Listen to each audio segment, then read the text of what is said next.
গণমাধ্যমের স্বাধীনতা যদি না থাকে, মত প্রকাশের স্বাধীনতা যদি না থাকে, তাহলে অবশ্যই জবাবদিহিতাকে আমরা ধরে রাখতে পারবো না।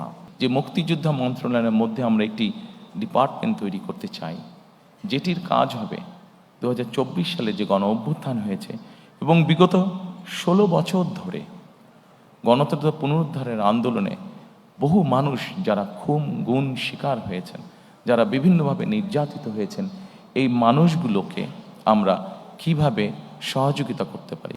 বিএনপির একটি ট্র্যাডিশন, যেটি বিএনপি যখনই রাষ্ট্র পরিচালনার সুযোগ পেয়েছে সবসময় বিএনপি চেষ্টা করেছে এই প্র্যাকটিসটিকে অব্যাহত রাখতে। গণমাধ্যম এবং মত প্রকাশের স্বাধীনতা, কারণ গণমাধ্যমের স্বাধীনতা যদি না থাকে, মত প্রকাশের স্বাধীনতা যদি না থাকে, তাহলে অবশ্যই জবাবদিহিতাকে আমরা ধরে রাখতে পারবো না। এবং সেই জন্যই রাজনৈতিক কর্মী হিসাবে এবং আমার দলের অবস্থান থেকে আমরা দৃঢ়ভাবে যে কোনো মূল্যে এই ব্যাপারটিকে নিশ্চিত করতে চাই। প্রিয় উপস্থিতিবৃন্দ, আমরা যদি 2001 থেকে 2006 সাল পর্যন্ত পত্রপত্রিকাগুলো দেখি, আমরা দেখব সেই সময় পত্রপত্রিকাগুলো স্বাধীনভাবে তাদের মতামত উপস্থাপন করেছেন বা বক্তব্য তুলে ধরেছেন। এবং পত্রিকাগুলো এখনও আছে।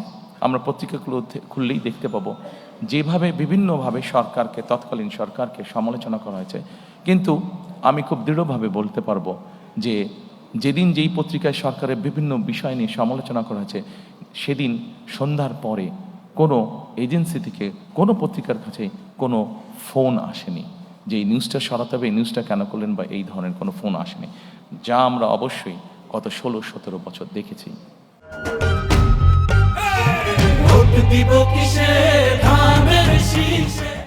অত্যন্ত দুঃখজনক হলেও আমরা দেখেছি গত 16 বছর আমাদের জাতির যে গর্ব, যেটি নিয়ে আমরা যতদিন এই দেশটিকে থাকবে, আমরা ততদিন যা নিয়ে গর্ব করব তা হচ্ছে আমাদের দেশের স্বাধীনতা বা মুক্তিযুদ্ধ।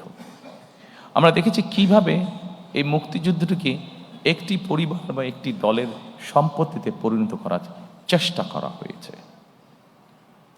সম্মানিত উপস্থিতিবৃন্দ, আমরা মনে করি নিরপেক্ষভাবে মুক্তিযুদ্ধের স্মৃতি সংরক্ষণ করা এটি একটি জাতীয় দায়িত্ব, এবং আমরা সকলেরকে সাথে নিয়ে, সকলের পরামর্শক্রমে, উপদেশক্রমে আগামীতে এই বিষয়টিকে আমরা উপস্থাপন করতে চাই নিরপেক্ষভাবে জাতির সামনে।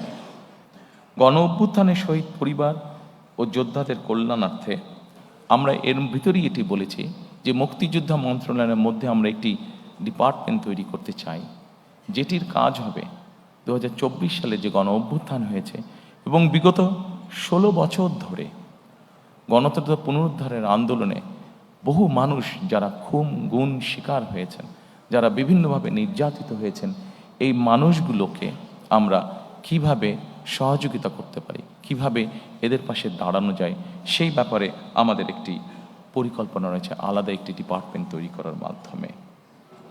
সম্মানিত উপস্থিতিবৃন্দ, আন্দোলনের সময় যারা শহীদ হয়েছেন, আমাদের একটি পরিকল্পনা রয়েছে সেই শহীদরা, তাদের বিভিন্ন এলাকা আছে, যারা যেই এলাকার স্বাভাবিকভাবে দেশ সামনের দিকে এগিয়ে নিয়ে যাবে।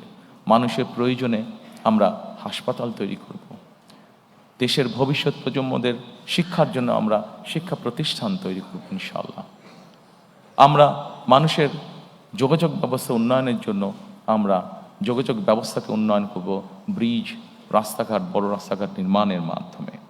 আমরা সিদ্ধান্ত গ্রহণ করেছি যে এই শহীদরা যাতে যুগের পর যুগ তারা হারিয়ে না যায়, বরং তারা যাতে মানুষের সামনে থাকতে পারে, সেজন্য এই সকল রাষ্ট্রীয় প্রতিষ্ঠান যেগুলো হবে, সেগুলো আমরা সেই এলাকার যারা গুম খুন শহীদ হয়েছেন তাদের নামে আমরা নামকরণ করব।